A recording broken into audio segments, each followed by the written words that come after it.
This is an interview with Andrew Clayton. Andrew is a certified strength and conditioning specialist with a bachelor's in athlete training. Since 2009, he has been a strongman competitor, an endurance athlete, and 2 times world's strongest man in the 105 kilogram division. He's also competed internationally in the open division and completed a 62-mile ultramarathon weighing close to 260 pounds. In this interview, I pick Andrew's brain about his approaches to training, including his methodologies he uses for his athletes and his own world-class feats. You can find more information on Andrew on Instagram at Running Strongman and on his site, firstcalledstrength.com. Links are in the description. All right, Andrew, how are you? I'm doing good. That's Got a great, man. cigar. Ready to go. You look like you're living your best life right now. So that's good to see. We were just talking about how you had a pretty good year as far as contests go, and you're taking it easy. How's your competitive year panning out at this point? Yeah, just kind of taking a break. I don't really know what's next. There's one show that's popped up that might be interesting to do. Definitely going to have to get some confirmation on the financial side of shows in the future. But yeah, I'm just kind of taking a break. It's like you said, well earned, and I'm trying to play the long game of not fall apart by the time I'm 35. That's the trick. Well, I'm 36 and I failed at that already. So that's that was not a jab at you. That was just saying for me. No, for sure. Yeah, and I'm really excited to talk to you. And we talked about a few points to cover before we got started. But you have just such a robust history in the sport. You've been in it. I think you've been in it at least as long as I have, and I count myself as kind of an old man at this. I started around 2006. I think I remember you from the Morunde Muscle Forum back in the day. To go way back, yeah. So, given all your accomplishments, all your coaching, I'm really excited to kind of get into the weeds and talk about some things. And I figured that's as good a place to start as any. You carry quite a few clients, as I understand. At least I know personally some people you've coached, and I wanted to kind of attack this from like a broader angle. Given all the people or the variety of people that you do have to kind of engage with, and given the complexity of strongman, assuming that a good chunk of them are in fact strongmen, which it's probably fair to say, what is your approach kind of generally like with balancing so many variables between the individual and the events? Is there some kind of methodology you pull from, some type of influence you've had, or have you just gotten good at kind of pulling out makeshift stuff over the years and really just molding it to the individual? That's a good. I mean, it's kind of complex. It's like unfolding that question. Sure. So, like any coach, you probably initially start just getting a client and you write something that's kind of how you would train. And I still have a bias, right? I'm still going to write it pretty close. I'm going to put things that I would do, hoping they're going to, hit that person. But as I've gotten more advanced, it's the intake form and their athletic history and their access to equipment and things like that. So it's gotten more elaborate over the years. And even without really like a lot of people most clients I have will talk to me in some capacity before I ever start with them. So I kind of start getting a feel for them. And of course we have Instagram. So I can kind of watch them. And now I have an eye like, okay, that guy needs this, that guy needs that. So when they sign up, I'm already kind of have like an idea.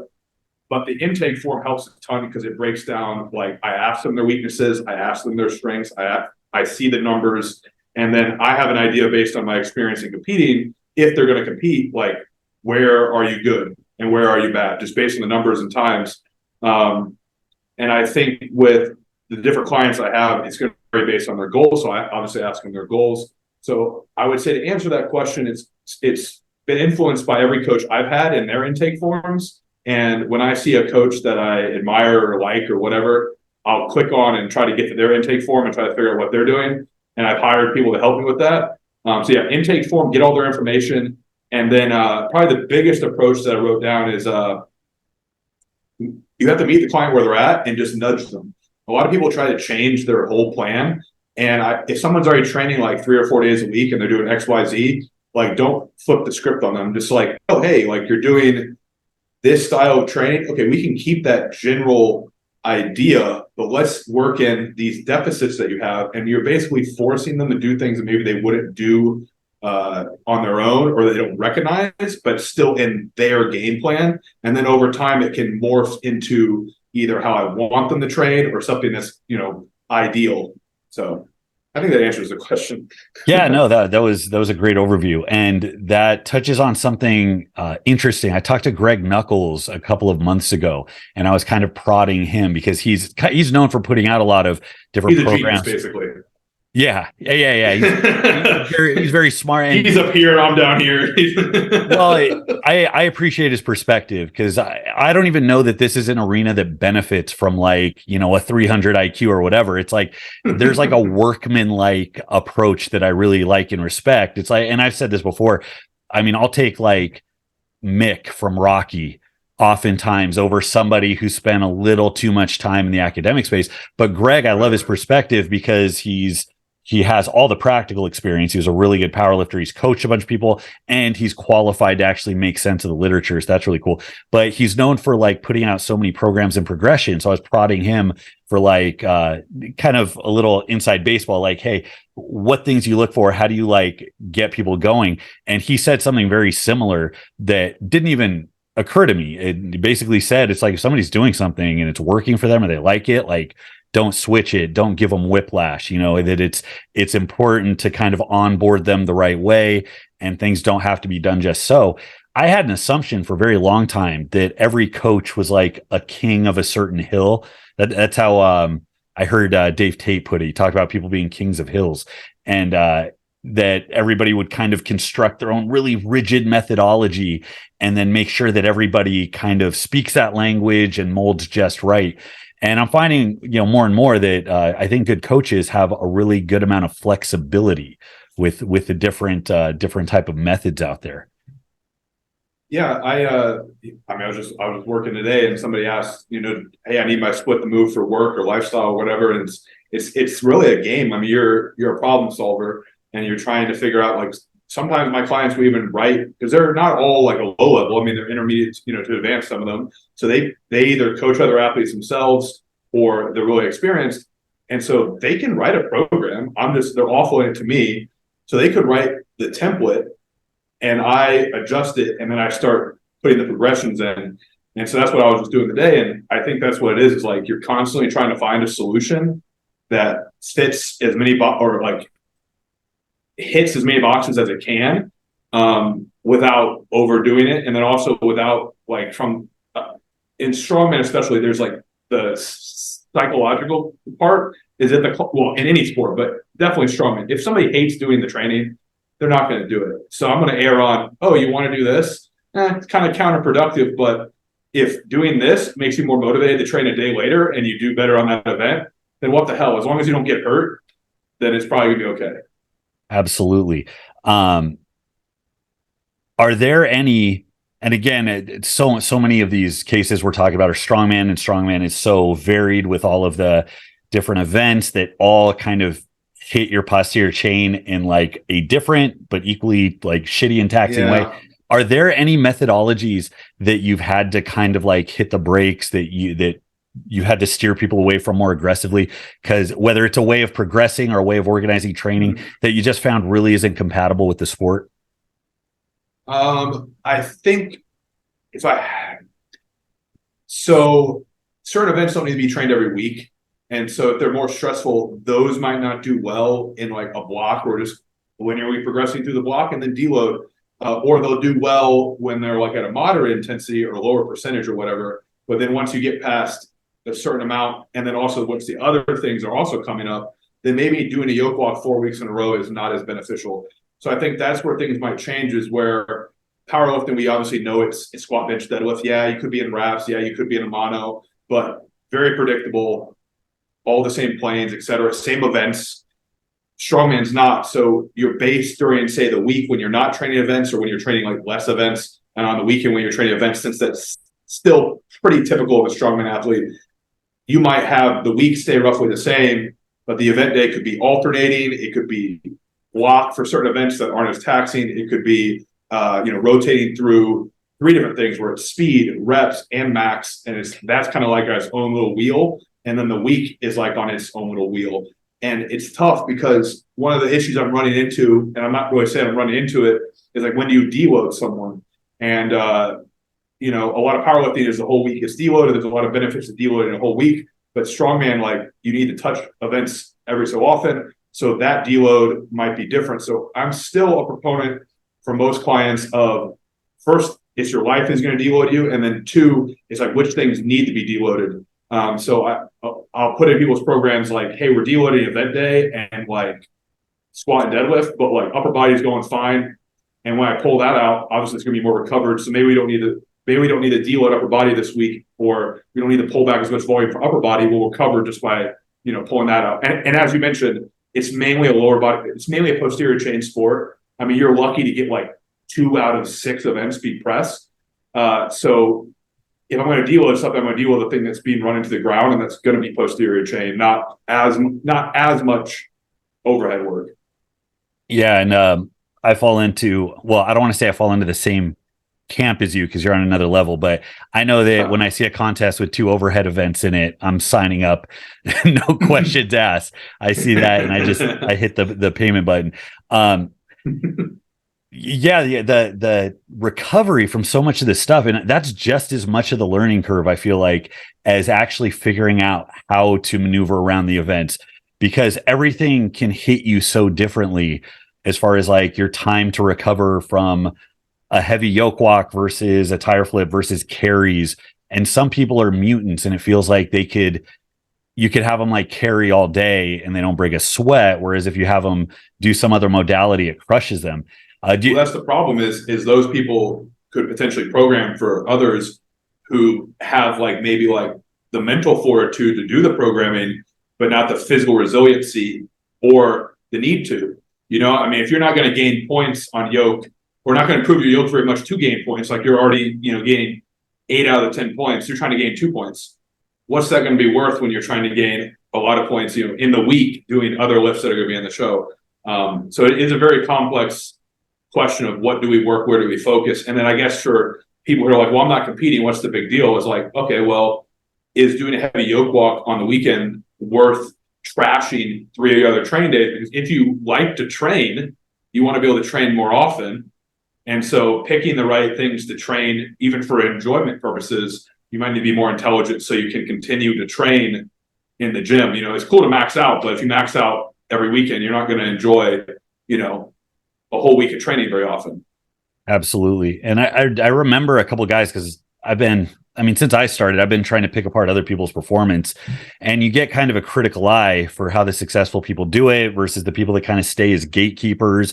It feels like everything stays pretty stratified. That's why it's cool when somebody breaks out, because it's not so often. Like, I think we all can think of names of people that kind of hovered top 10 but never had their breakout moment. And I remember taking notes from a lot of guys and seeing the tendency, it's almost universal, people wanting to play into their strengths, even if it's like, okay, you already take second in the deadlift every single event you do. Now it looks like your training's hell bent on taking first at the expense of everything else. It's probably going to get you 5 points, 10 more points a show. Yep. So, and it's this balancing act. Personally, I had always been a decent overhead presser. My deadlift's always been horrendous. And I had to take a few years of minimal overhead pressing, which hurt my heart, just to try to chip away at those to get my short little legs to move faster, to try to get my pull to look like something. And that's actually something I wanted to segue to, because you would probably credit your deadlift as a weak event. I put that in quotations because well over 800 pounds, I don't think many people are calling weak, even these days. In a suit and heavyweight, yeah. Oh, we're strongman. It's all the same. We don't qualify. But it's an. It was on like a 6-month weigh-in. So I weighed in January, and then later that year I pulled it in. There you go. It's it's middleweight plus, we'll call it. Yeah, middleweight plus.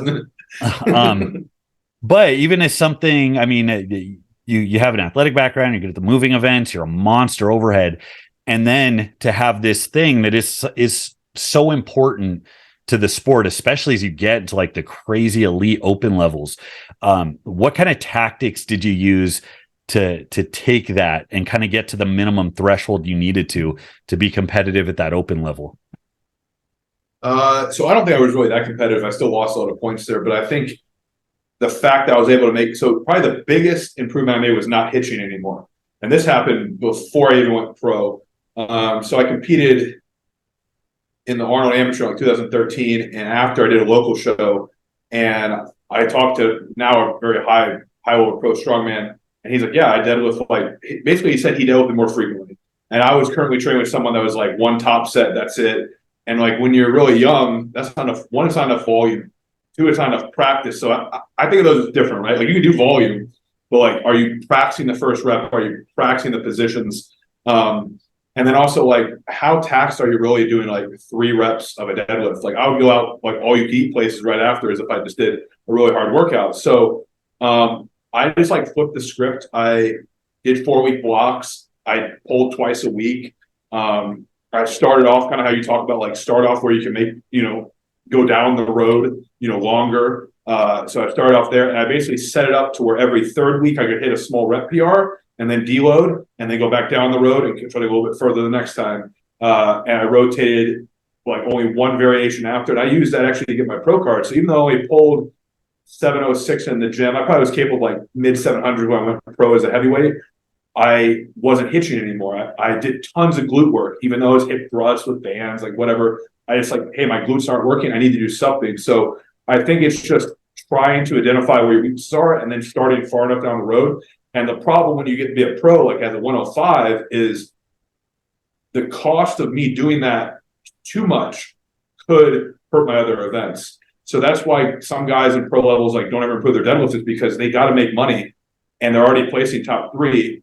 I'm thinking we're all thinking of probably the same person. But like, why would he move all his training when he's breaking world records on every overhead event, and he's super fast and has great grip? Like, why would you overhaul your whole training to score a couple extra points on deadlift when you can just win 4 of the 5 or whatever the number, So I think that's where the next step is for me, is kind of do another overhaul and try to develop that volume and build it up. I was able to get a small PR recently, and I do accredit it to working other variations. So pulling on its own day, I think the first exercise you do is obviously the one, mentally you're gonna be more focused on. But if you make the day it's deadlift day versus like it's lower body day, I think that can change the mindset. And pulling sumo stance has really helped me a lot. I think understanding how to get slack out of the bar, use the lats, not use the lower back as much. Now, I'm not saying everybody can pull sumo. It doesn't need to be a true sumo. It could be a hybrid stance. But pulling in different stances and different heights and learning how to get the slack out of the bar and using that to your advantage to like continue to make progression as opposed to like just pulling from the floor, I personally have found to help me in more like the rep ranges, right? Like 3 to 8 or 4 to 8. For a max, I haven't really seen it play out as much.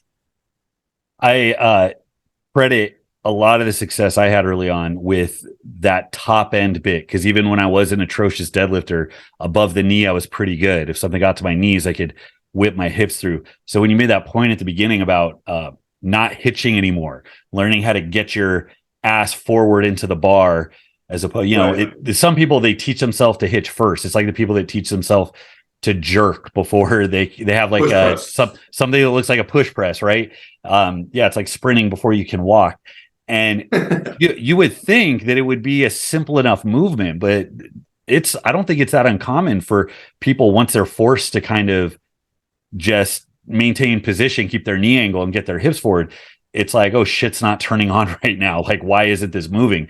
But what would happen if you've never been instructed and all you do is you just pull that's what happened. I was never told how to do it. I was told it was hamstring and back. What's working? My hamstrings and back, no butt. I had a flat butt because I would basically just hamstrings. Oh shoot, extend the back. Okay, done. And then what happens? It gets out in front of you, and you have to hitch it back in. So it's and then once you're in strongman a long time, like you said, usually the top end is better. And because we use less time to practice from the floor, we have worse positions from the floor, or we're trying to pull for speed. I think that's another error I made, was thinking speed pulls would help me. And I find pause work or things that expose the bottom position to be more helpful, because naturally I'm fast. And if it's too light, I'm going to pull it in a different form than I would when it becomes heavy. I'm going to fall back into old patterns that I know I'm explosive in.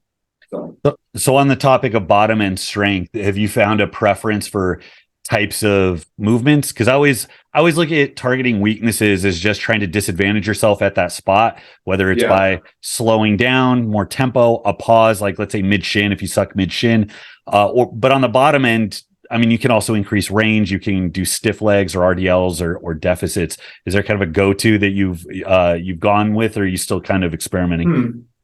So I think I'll address this. So yeah, I agree with the pausing. You're trying to spend more time in that position. Obviously, you're going to use less load then.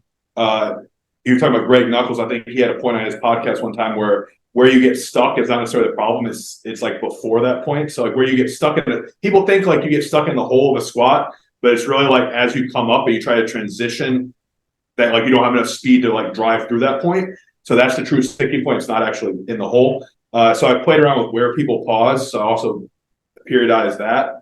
But like for deadlift, something I found really cool for strongman is alternating position, what portion of the range of motion, and speed. So I'll try to describe it. So if it's alternating weeks, maybe you start with a positional exercise. So it's like a pause deadlift with or without bands. The bands kind of encourage you to like then pull through your sticking point. So if you're stuck mid shin, you pause a little bit below that, hold, pull fast. And you do that, but then your main work for the day is actually after that, and you do a block pull or an elevated pull, or if you're getting ready for a contest where it has like a car deadlift, you do something for car deadlift. And the next week, it's pulling from the floor, and that might be more volume based, where you have more reps in reserve. Because I do think the floor pull or just a normal deadlift is a good indicator of like long-term strength progression. So when we get too much into doing an event, of course we're making progress because we're learning the event like neurologically. And when we use like a simulator or something, we have the rig up, we don't actually know how heavy it is in the hands. So we don't know how to push as hard. So like you might do a set that you perceive as RP 8, but if you found out that was only 500, you'd be like, oh shoot, like I probably should have gone heavier. That's really light. So I like the floor deadlift as an indicator long term. So on that alternate week, they might pull from the floor and then do maybe like an RDL or something else for the top end, but where it's more like hypertrophy driven or more like keeping the tension on the muscle and feeling the groove. So I'll alternate that. So like for USS Nationals, they're doing an axle deadlift. So that's the top end. So I don't want somebody training only top end like for 8 to 12 weeks. It seems like that would be like an injury issue as well, because like then they're always strong like at the top end of the motion, and God forbid they have to go a little lower, they're going to pull something. So they might do a heavy week on the wagon wheels, and then the next week they'll do a pause deadlift. They'll do pause deadlift before the wagon wheels heavy, and then the next week they'll do pauses on the wagon wheels, and then like an RDL or stiff leg deadlift to get a little bit more range of motion, just to kind of keep those hamstrings through the full range of motion and build the work capacity. But I know that the RDL and the stiff leg deadlift won't drive as much fatigue because you can't go as heavy. So hopefully that answers the question. It's basically just alternating and trying to cover all the bases between the two alternating weeks. And then it's very dependent on the athlete's own weakness. So that secondary exercise is going to vary based on where I see them struggle. And that's, I think, a pro tip in coaching is like, it'd be nice if it's always the same. But if you know right away that, oh shit, that's the problem, then you might as well throw in that accessory. And I got that, I think, from Cal Dietz. Like, if you know the pause is an issue, then put the pause in. You might be on an eccentric phase, but put pause in now, because that's a team sport that he works with. Everybody has to do the same thing. But it's an individual sport we do, so we can, move blocks around. Sure. No, that was great. So if I understand this, alternating weeks, so flipping back and forth between those variations, which I like that, and I've seen that done before. I think I saw that first from Westerling. I don't know if that's who you got it from. Yeah. He's coached a ton of people in the sport. I got it from him, and back in the day, everybody did West Side Conjugate, so it was always it was alternating things. Yeah. So it's just like the idea of alternating events, but Mike takes it in a similar approach. He might not do. I know he does things where he's alternating both like the first and the second, but I think some of the things I've thought of as far as positions over power, which I got from another coach, is a little different. Like we think in the same skeleton, but I think we pick, different things to put in those places. Sure. And I like that. And the West Side thing, it almost makes sense given the variety of movements you have to get good at and get comfortable with. And I especially like what you said about putting that kind of weak point work before your main work, putting the pauses with the bands before, because generally people think, oh, you put your heavy shit first, the thing you're going to really push the envelope on. The issue I've always had with people that tried to meld conjugate with something like strongman, because inherently you're rotating anyways, but I think something hits in their brain where it's like every week then is take the variation as an excuse to go as heavy as you can. And there's a point where it's like that gets very, very difficult. Well, why can't you just have the two variations alternating and gradually bring both of them up and then deload them appropriately? That seems to be, it's like somebody said, it might have been you, like everything is linear progression, right? I'm pretty sure you said that in a video. And it's like, yeah, eventually you're just adding weight or going a little bit further or like holding it longer or whatever, or doing more reps. It's like some linear add a number type progression, but we try to get so complicated, like alternating, like, oh no, it's got to be conjugate or alternating. They're like, yeah, but look at over the course of the year, every time you do farmers, you're going up a little bit, and then maybe you do a show, and then you don't go back to show weight after the show. No, you go back down the off season, do longer distance, and then build back up, and it just keeps doing that. So, and when I started, I remember talking to some of the bigger deadlifters, because I mean, in my first year, I was placing an overhead event, but I'd like zero the car deadlift at California Strongest Man like 4 years in a row. So I'm like, I'm talking to the biggest deadlifters of the day, and back, mid late 2000s, if you had a 700 pull, it was like give that guy a middleweight pro card. And now there's like, I can list a half dozen guys that have like 8 or 850. It's stupid now. But I was talking to some of the biggest deadlifters, and it blew my mind, because I was like, you guys must pull all the time. And back then I do remember a lot of guys saying like, oh no, we pull twice a month, or we alternate like heavier light weeks. Yeah, doing like that. But I was surprised to find there was like a camp of bigger deadlifters that actually kind of avoided the frequency so that they could pull as heavy as they wanted while also accommodating all of this stuff. I've also heard, I was talking to Camby, God, when's the last time I saw him? Whatever contest he was at last time, I don't know if it was Clash or what. It must have been Clash a couple of years ago. And I'm like, dude, you were just cruising for so many years, and then you hit this breakthrough. And I'm like, your deadlift was the biggest thing, because that was probably the biggest transformation he had. But he espoused something very similar to you. He's like, I upped the frequency. I had to get more work in. I had to get more touches. He was like alternating pulls with like trap bar pulls or something to accommodate recovery, a little easier to recover from. But there's something that's always in my brain that's like, when something sucks, there should, even if you don't start with it now, there should be something you're moving towards where you're starting to accommodate more work, not just for sheer, beat you into the ground volume, but more touches, more skill work, more confidence, more opportunity for variations and weak points. That just seems to be the pattern I see for people that are really struggling. Yeah, I mean, I think good athletes are going to make themselves do things that they're going to lose points in strongman, or just in general, right? I mean, it doesn't even have to be pulling. I mean, overhead press too. Like, can you do overhead press 3 times a week? Yeah, one of them might only be 30%. That's one more touch. I mean, I'm always surprised. I mean, I wish I figured out the deadlift as much as I guess I figured out overhead press. But like, think about like weightlifters, and they'll go out there and they train 2 times a day, sometimes 5 days a week. It's frequency of skill work and being crisp. And in a perfect world, I would probably do like a walk in the morning or easy cardio, and then literally warm up and just feel all the positions and get opened up, and then go throughout my day to stay generally active. And then in the evening, you have like no warm up. You're fresh because you've like, eaten meals and stuff, and then you go train. And I kind of have that luxury now because I work from home. But like that's kind of like where I think people should get to. They don't do that for deadlifts. I'm sorry, people won't do that as much for press as they should, but like if you have an empty barbell, you can practice split jerk. Like, how many reps would it take with an empty barbell to overtrain? It would be so high. So if people did like 5x5 split jerk with a drill, with a pause, with empty barbell every day, I mean, don't tell me you're not going to get a little bit better. Now you got to load it up over time, but if you only do it once a week, you're doing jerks, you're going to probably not be very good. Well, and that addresses a big problem with the jerk. I experienced this because I can't split jerk to save my life. Best I could do is like a really shitty, shallow push jerk where like my elbows are still bent when I catch it and have to press it out. I've tried transitioning just to see like how easy would it be to implement this thing. And one, it's hard to go back to those weights when you're already a little strong in overhead, Right. because true blue like jerk work, like you got to go light. Your positioning has to be perfect. It has to be crisp. You have to, you're basically going back to like kindergarten and building back up. And most people won't do that.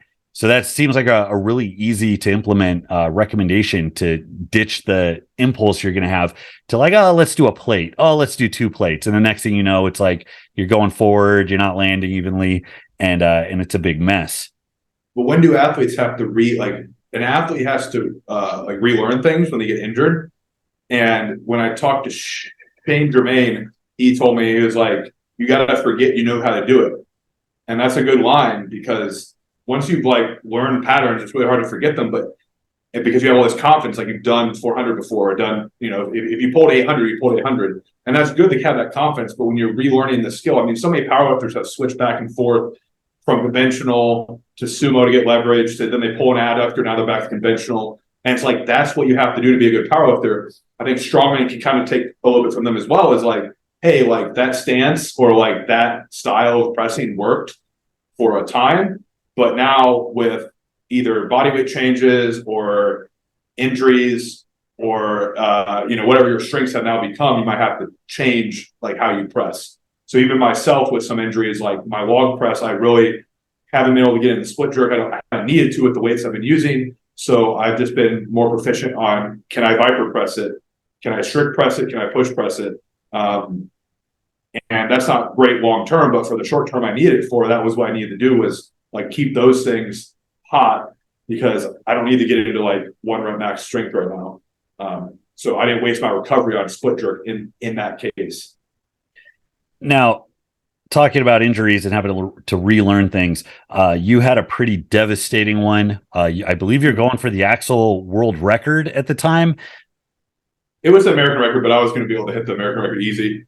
I'll just tell people, man, when you have a weight, when like everything slows down, because you tell yourself like cues. So I'm like catching the clean. I'm like, Andrew, you better not rush this jerk because it's so light. Like, don't be an idiot and try to hit it really quick. Like, you have all the time in the world. Everybody's looking at you, and then it's like, no. So, but yeah, basically had to start over. I lost a lot of body weight, lost a lot of strength. It still hasn't come back all the way. I think my best jerk out of the rack while I was in like a bodybuilding prep was like 421. So at the time I did like 486 for a double. Ooh. So yeah, that's crazy. I don't know, some weird number. I probably didn't math it correctly, so it wasn't calibrated either. Up there, yeah. No, I have a log record I like to mention. That's it was it's dubious when it's a real wooden log. But it's rounded to an even, 5 or 10 pound increment. Yeah, it's like we've been there. I think they said like, oh, the log is exactly 300, and it was like a 14-inch like hand carved wooden log. It wasn't a slate or anything. I'm like, I'm gonna tell people it's 300. That's not right. You know what I mean? But for coming back from injury, though, I've had my share. I had a lot of lower back problems that stifled me for years before I got those straightened out. But I know what it's like to have, you get those heights, you like see what the future is. It's like right in front of you. And then it's like back to square one and then building back up. And Building back better, trying to figure out what you did wrong so you can get a little further. And I haven't gotten there yet, but anytime you get hurt, you either you put something in your programming differently, or you pull something out, they're like, why was I doing that? And I think that's, it's unfortunately like a really good benefit of getting injured, is you're like, oh yeah, I left out a lot of, being in shape, just being generally active and helping recover through that. Okay, I need to be more active on off days. Oh, I left out eccentric work. Okay, we need to put a little bit of that in there, so what do they say? Insanity is repeating the same thing and expect different results. Like, yeah, get hurt, don't do the exact same thing. Get hurt a different way. Well, you always tell yourself it just wasn't my day, and then you just go back to it just wasn't your day. Well, it's like, see, And that's what I did. I mean, I had I carry most of my height in my torso, so I always had a hell of a time. And partially because I never learned. I learned the wrong way the first time around because I didn't know any. But this is back before everybody had a camera in the gym. I don't think any of my friends had a cell phone camera back then. And I'm deadlifting, thinking everything's fine, but I could not maintain tension. Anyways, I would heal, start training, get stronger, get injured. Right. And I did that about a dozen times, But yeah, that's key, is figuring out what went wrong, making sure that doesn't happen again, being smarter next time around. Could you pinpoint like something in your training you think contributed to your knee injury on that axle attempt? Well, one, how many times do you go to the bank? How many times do you max it out? I unfortunately, 2 or 3 months before I went for the record, I would have gotten it. Had the situation at the very backyard blue collar show been better. Basically, I set everything on myself, and it was sanctioned. It was pretty ridiculous. So, every time you take a max, I feel like you're going to the bank. And if you're not saving in between those periods of time, eventually you're going to bottom out your bank account. But that, and then people got to remember, when people go for records, it's what other events are in that show. So at the time I had coaching. It was with a different coach, and we were doing a lot of yoke walk. I still don't think it was a smart move, but you're doing a lot of yoke walk, heavy deadlifts, high body weight. I probably gained about 30 pounds over 2.5 months. So there's a lot of stress, and just going to the bank too many times. I mean, and you can say all other things too, like what supplements and diet and health and blood pressure. And that's true, but I'm saying, like, the more times you try to be 1 rep max, and that's why I think it's very important. There's a little side tangent. When you're a promoter, it's very important to make the environment perfect for the athlete, because they're taking a huge risk if they truly peak. And I think I had already done a really good peak. I weighed less than 300 and attempted 462. So now I weigh 330. I'm attempting 462 again. And that was just that one more time my body said, hey, we already gave you that last one. You were in good shape then, but you needed another phase before you came back to it again. So, a little tough there. That's a really good analogy, the going to the bank thing. And I mean, there's a couple points I can go with that. One is like general discussion around injuries. I feel like a lot of people have a sentiment, and it's probably unfair because athletes, when they're redlining it so often, probably a little different than general population.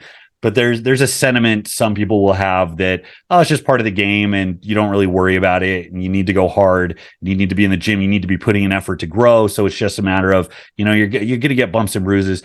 And once you've gotten a few of them, you're like, let's be a little more cognizant of what's going on, because that really, being out, even if it's only for 2 weeks, that's time you can't spend growing. So it's in your best interest to stay in one piece. But also, and I think a lot of people need to hear this when it comes to not just strongman, but their general training, as far as going balls out, especially on some of these really big compound lifts, these ego strokers. It's something that's fun and it's viable when you're starting out, but then you get something that looks a little bit like strength and it becomes a lot less viable, or at least you're a lot more likely, even if you don't outright blow something out, it's just you're a lot less likely to do well next time. You're going to have that workout where you're like, well, I'm recovered. I slept while I ate. Why are all my lifts regressing? 5 pounds. Mm-hmm. Yeah. Exactly. So with your coaching, then do you, and for yourself, I guess, I mean, how do you kind of establish that sweet spot of like effort versus the amount of work versus the absolute weight on the bar? Do you have like a buffer that you like to keep in an RPE range? For the athlete, like how to basically, okay. So that probably goes to personality traits first, is like, you have athletes you got to push, you have athletes you stand next to, and then you have athletes that are like, whoa. So like an RP 8 for one athlete who's really motivated is basically an RP 9 or a 10, because they're like, I could have gotten one more. And that's the type of athlete you love to have, because they're the ones in competition. They're gonna dig super deep. So you're kind of finding ways to disadvantage them from doing anything stupid. And I would say I kind of fall into that a little bit, not so much necessarily stupid, but when I can motivate myself very easily internally. So like when I have Mike write me things, I have to be mindful that like, I almost need to be like, hey, like, don't try to impress. I train by myself. Don't try to impress anybody now, because in competition when you need it. But other personality traits, I think, because RPE is like this, like, I don't even understand it completely, but because there's like a certain reps in reserve, right? So if you do an RP 8, there's like 2 reps in reserve, maybe 1 good rep in reserve, right? So if a client's very paranoid, and they're told to do RP8, they're going to probably pull back a little sooner because like, oh no, maybe my form will break down, maybe the speed will go down. And it's like, shoot, I don't want them to do that. So I might give that person a number or a percentage. So a little more like, hey, this is what it's got to be. Or I've talked about it before, like give them a range. And I'll give them more of a description, like, hey, when you feel like you're going to have to hitch, like on the last rep, you felt like you almost had the hitch, but you didn't, then shut it down. Because we don't want to have a hitch rep at the end of a set, because that's obviously not quality on a pull. It's no one answer, because it is based on the athlete. I think we all want to have it be like, oh yeah, just give them the RPEs and like, follow all the numbers. And I wish I had more collection of all that, but based on lifestyle and events, and like, if you coach people, that something happens almost once a month. That's just like, how do you account for it? So give all those descriptions. And when you work like coach with like working with Mike, he types out more of a description a lot of the times. And I think how you interpret the description, he already knows. So he types it in a way that like is for your personality type. And I've taken that from him and molded it my own way, so I can give people a bunch of different markers. And then over time, I'm like, okay, this guy is somebody I have to hold back for sure. So well, for one, that makes me feel better, because I know for a long time my clients were like, why the fuck is there like percentages here, RP here, a paragraph over here? And I think people come to expect that there is like, well, you're either doing a percentage program or you're doing RP or whatever it is. But yeah, you absolutely do have to mold it to the individual. And so much of the discussion around, I mean, you'll hear people, or you'll see them type in the comments that, well, I hate this because, and they'll fill in their complaints. And everyone has a pitfall, or it has some person who might not get it as much, or it has some issue, but that doesn't make it without utility. It just has to be implemented just so. I mean, RP has a very useful sense. It's like, okay, we know we're not going 100%. We know it has to be heavy enough that it's useful. And then the rest is just communicating to the individual. And that's like the rare skill that like I think makes for the most effective coaches, is that personal. It's not even the rapport. It's just like, do I speak the same language that they do? Which I think people take for granted what that is. And having that kind of bedside manner, having the ability to like take these ideas and kind of make it into something tangible so that they can understand and do that week in, week out. That's a tall order. And especially in online coaching being so prevalent as it is, being able to do that. And AI. And AI coaching too. Yeah. That's right. Yeah. So I think the numbers are nice, because in theory you could use AI or some type of algorithm, and they're getting really good. And so as an online coach, that's something that comes up in groups of other coaches, is like, what happens when AI takes over? And I think what you're saying is that personal touch is what people will pay a premium for, is because especially in strongman, like there's this nuance and understanding of things that aren't robotic. Like I did a little bit of bodybuilding. Bodybuilders are the most robotic people in the world. Like I can't think of any athlete that's not. Can't think of any athlete that does things more to a time frame than a bodybuilder. Everything, supplements, meals, to training.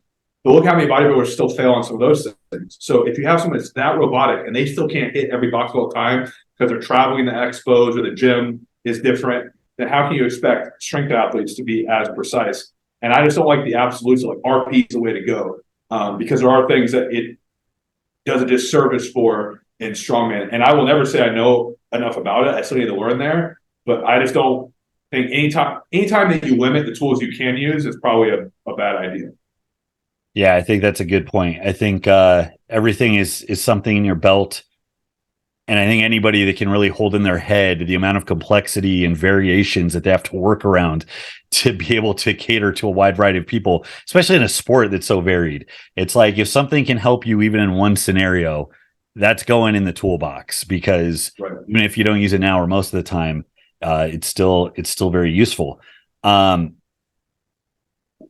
Something interesting I wanted to bring up, in this sport where you see so many people starting in from all different kinds of backgrounds, I mean, you'll have the novice, which I think is pretty common for people who never played sports in high school, who never did anything in college. You know, they might be in their mid 30s, and this is their first exposure to physical activity. And now there's this accessibility that never existed before. But then on the other end, you'll get pros who came from Olympic lifting backgrounds, football backgrounds, powerlifting backgrounds, and then some guys are just like meatheads that just like to lift and fell into it. When you see people coming from all these different backgrounds and you see so many different approaches to training, it makes you wonder how people kind of juggle the things that they have an innate talent for versus the things that they do have to like really dig in to do better with. I know we touched on this a bit with personality types and the intake form and all of that. How aggressive do you feel like you have to be in catering to people's strengths, the things that they're talented in and they have a predisposition to be good at, versus the things they kind of have to put in, even though they might be not good at it or might hate it, might not like it. How much overall flexibility goes into that equation? So if I understand your question correctly, like if it's a novice and intermediate athlete, so they're not like pro level where by that point they're like, I'm going to do whatever it takes, or whatever the term is. You know, everybody says they'll do whatever it takes until it gets really hard. But yeah, so if it's somewhat of a lower tier and I'm trying to make them do some type of protocol or training or whatever that's difficult, how do I incentivize them to do it and execute it? I think it's like it's categories, right? So if they're training for a competition, they have to train the events most of the time, right? There are a couple of strongman events that are just so random that maybe you don't need to actually touch it. But let's say they have to train all 5 of their events. So maybe we're talking more about accessories, but it might just be, how can I check the box? So this is a poor example because it's not really necessarily the best accessory in the world. But if they're doing unilateral leg work, right, and they hate it, but I know they have terrible balance. I know they're not coordinated. They don't have good range of motion. I want their hip flexors to be opened up. I want them to have overall control of their foot. I just think it's good to have awareness of your body anyways on one leg. I mean, we're freaking athletes where we do strongman. So what do? Well, sometimes I go in the option. And what I'll do is it's kind of like a learn as you go. It's like, see what option they pick and then slowly add or take away what you need. So if they like a lunge over a Bulgarian split squat, okay, well, fine, we'll do lunges. Okay, how are they loading it? Okay, well, they're really weak in like their upper back, so I'll do like holding the front rack. I don't know. This is I don't know if I've done this even recently, but it's just like take something that they kind of like to do and then kind of like put in the intent that you have. So like if my intent is range of motion, then they might have to elevate their front foot. If my intent is hypertrophy, then maybe we're adding more volume via reps. So if they're like, I don't want to go past 25-pound dumbbell, okay, fine. It'll be 3 sets of 8, 3 sets of 8 to 10 for 2 weeks, and it's 3 sets of 10 to 12 for 2 weeks. And then, you still have 25 pounds. I didn't break the rules. So it is a gradual process. And I think it's also like autonomy of the client helps a lot. When they feel like they have a say, because like, it's probably more so because I'm a professional strongman and I don't even think I'm like that high, but it would be very easy for me to force their hand. But I'm the pro, I know what I'm doing, but they're not going to take that very well. So when a professional says, hey, I trust your judgment, then they kind of start opening up their mind to like what you're programming. And obviously nothing goes bad. And then they're like, okay. And then before you know it, they're doing stuff that they hated before and they're doing it willingly and executing with the same effort as the things they like. So I think give autonomy to the client, let them be a part of the process. And maybe in the first 4 to 8 weeks, it's not ideal because you're doing things you would prefer to do other variations. But then later on, now you have their buy-in, and that is going to transcend that small period where you kind of gain their trust, essentially. I feel like it's putting the peas in the mashed potatoes. Just I don't have kids, but yeah, I guess so. Neither do I. That's what my wife does for me. No. And then that's good. And then that leads into a really important discussion about mindset, because all of this, I mean, the theme that we've touched on so much with dealing with clients, but also with ourselves as competitors is how you approach this stuff, like what your obligation is to do things you don't want, what your ability to handle the hard work over and over. Like you said, everybody, has big goals until it gets hard, right? What are some of the biggest things you feel like you've had to overcome let's say with your own mindset. So this is going to sound maybe a little cocky. I don't think I have as many. Everybody has self-doubt, and I obviously don't think I'm good enough at stuff. I've already voiced I don't think I'm going to go to strongman. Then someone else is like, oh my God, you've done so many things. It's so great. I'm like, I don't really think so because I know my potential. So I think it's always going to be, my expectation is very high and I'm probably never going to meet it. And I think while that's a negative in some ways, it's been very positive because it allows me to push. I recognize not everybody has that. So for me, it's probably being comfortable where I'm at because that can also make you either push too hard at times or make dumb decisions in training or just general progressions or how you prioritize things outside of training. But to get a client to have the right mindset would probably be also a good question is it does start with buy-in for sure. So a coach you can't have someone develop a mindset close to what you want without having the buy into the program. So I can think of a couple clients in particular, but probably the first trust point is after they sign up with you. So maybe you've talked to them, maybe you haven't, because nowadays people can sign up on a website and maybe they never talk to you. And that happens occasionally.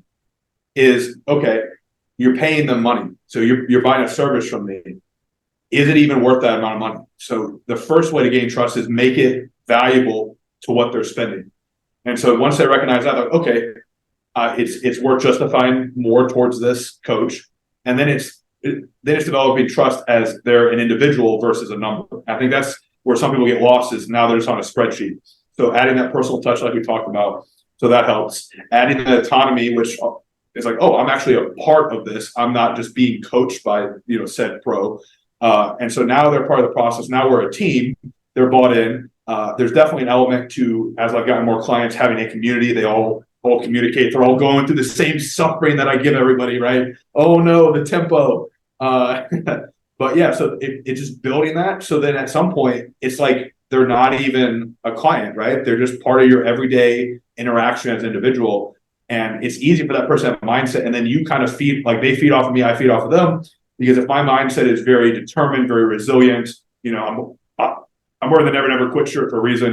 That's kind of one of the things I say. So then they start hearing that more frequently, and they start developing that. And then I can put little subconscious little things like when I write them something in a message or in a video, I'll say certain lines, and I know what lines are gonna make them tick. And so like sometimes I'll be like, you got to stay fucking hungry, and that's all I have to say. And then they'll be like, oh, he wants me to stay, and that's it. And so you kind of learn like what you need to say and what buttons you can press. And you can only do that when you go through all those other steps. And it's taking a while, and it might sound like me talking right now. I'm very confident that I do it with every client. I probably don't.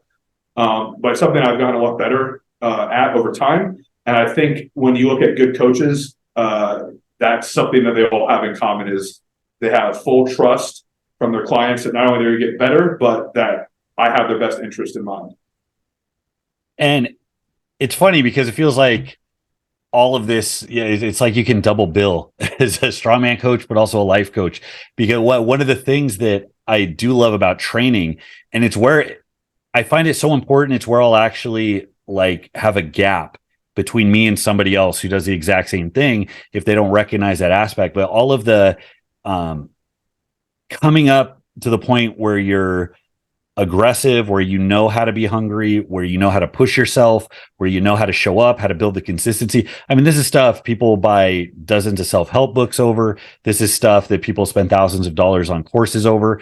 And you get the right coach. Instagram and scroll on all the hype, hustle and grind. And, Completely. But by virtue of signing up for a hobby, something you do for fun that you thought would be cool, getting aligned with the right coach who has done X, Y, and Z, all of a sudden it's like that second father figure you get in your adult life to remind you of like, okay, these are the building blocks of how you build not just success, but like the firm foundation that can yield a lot of return in a lot of different ways. So I think that's awesome because one, it's just so needed generally. Our society, just the way things are organized, there's so few opportunities past whatever sport maybe you did or didn't play in high school to like get that type of discipline and reinforce what it's like, not just have other people expect things from you, but for you to expect it from yourself. And I think that's cool. For as much as we have to work to try to get new people to that level we want them at psychologically, to buy in, to trust, and to to push. Have you ever come across an issue, or would you say that a client can be too cocky, too aggressive, too hungry, too overconfident? Um, Probably more so in goal setting. I don't see it as much in if you're extreme. Okay, I've seen it in person, and I've obviously been really cocky myself, so I guess I can recognize it. But in person, you see it, and that person who's extremely cocky in person is not reaching out to a coach because they think they're already like the shit. Yeah. So probably just by nature of the cost of a good coach, they're like, oh, why would I spend that money? I already know what I'm doing. So it's more the goal setting. If someone might be like, hey, I'm going to go win OSG, or I'm going to go win world, like, the weight class world strongest man in 1-2 years. And I'm like, well, I've kind of done that before. I know where I was when I did this and that. Like, I think it's a good long-term goal, but here's something a little bit more realistic. And you have to be careful how you say it. And that is really a hard conversation to have. It's the same conversation as a nutrition coach when somebody's like overweight, right? Like, just because someone's overweight doesn't make them a bad person. And the fact that they're getting nutrition coaching already goes to show they're trying to have self-improvement.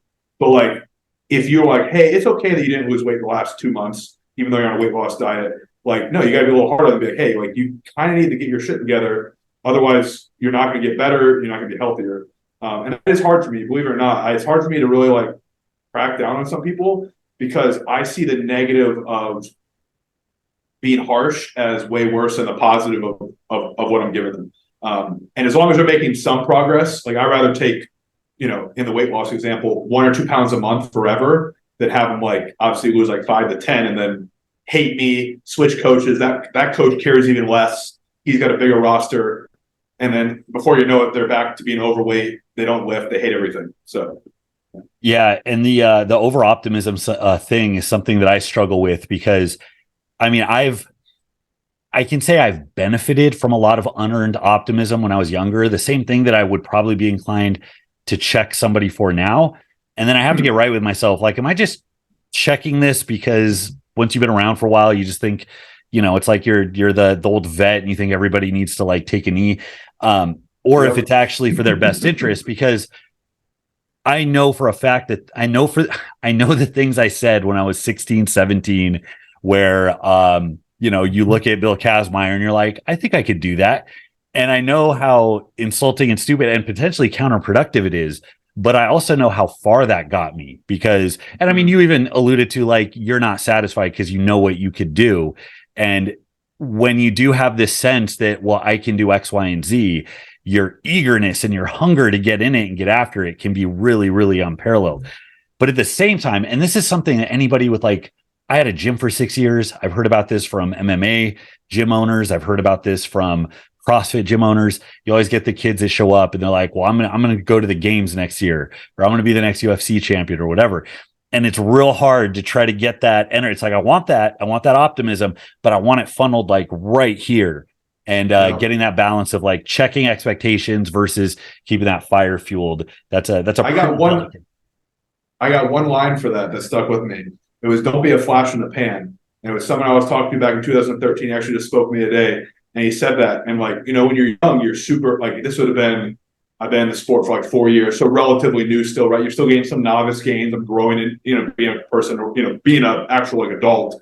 Yeah, don't be a flash in the pan. So you can be a stud. Like you can blow up quick, go pro in 3 years, go, do America's Strongest Man, whatever you want to do. But like, if you're a flash in the pan, like, cool. Like you just proved that you just really focused for a short period of time. You can't do it a long time.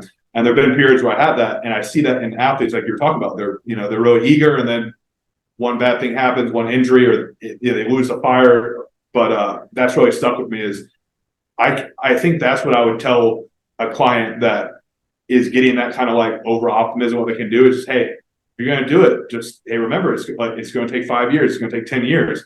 And in 5 years, I'll be like, hey, do you remember when I told you it would take 5 years? See? And then they're like, oh, shoot. And then they're going to keep doing it. So I've kind of learned all those little mind tricks, but probably better to think more highly of yourself than less. It's just, like you said, now me being kind of OG as well, I do kind of want to check some people because I see it as more like a history thing. It's like respecting people in the past.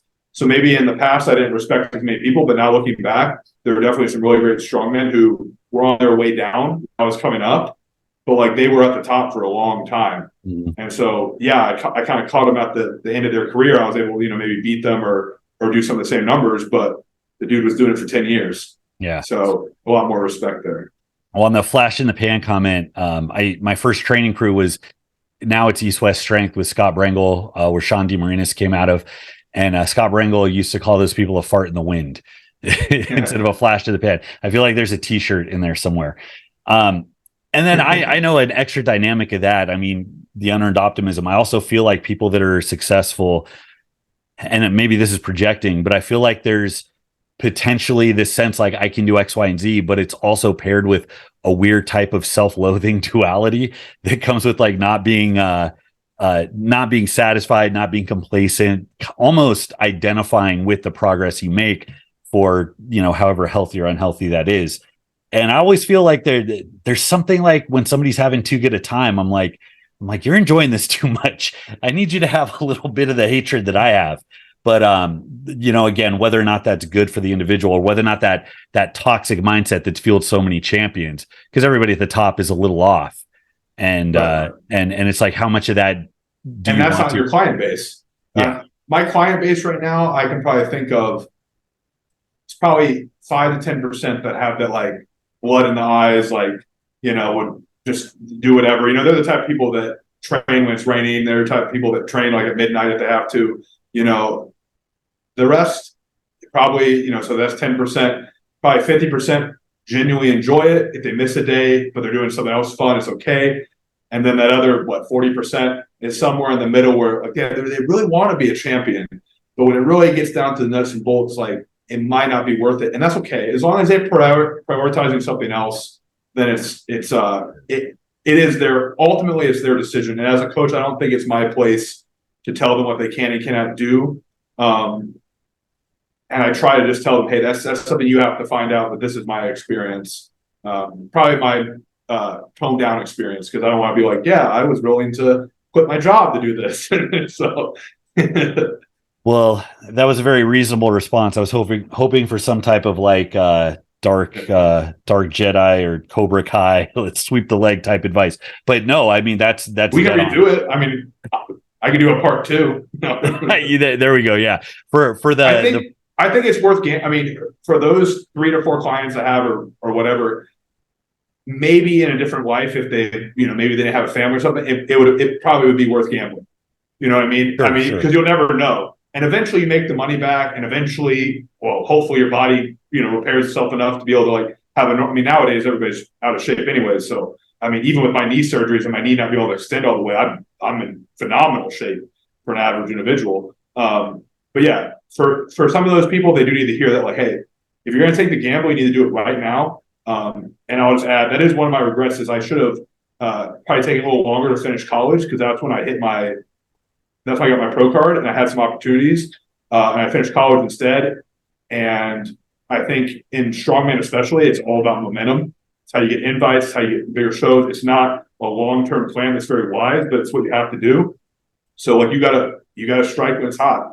And so for those few people that are like 21, 22, they just got out of college, they don't have any responsibilities besides be able to eat, like, and pay rent, like, go for it. Like, what are you gonna do? Just be broke at 25? It's the same thing as being broke at 22, So yeah, and it is so individual. There's so many variables, and even when you think somebody has it, even when it's like this is your time, it's never not a gamble. It's always something that has to be weighed out with that risk. So, one of my favorite movies, it's not a sports movie at all, but I find a lot of the advice goes over to performance very well. It's Whiplash.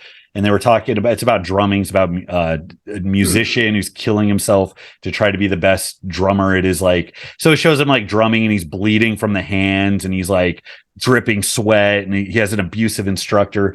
But the instructor is telling him about this story of like one of the greats of all time that, got a cymbal thrown at his head because he messed up a chord or something like that.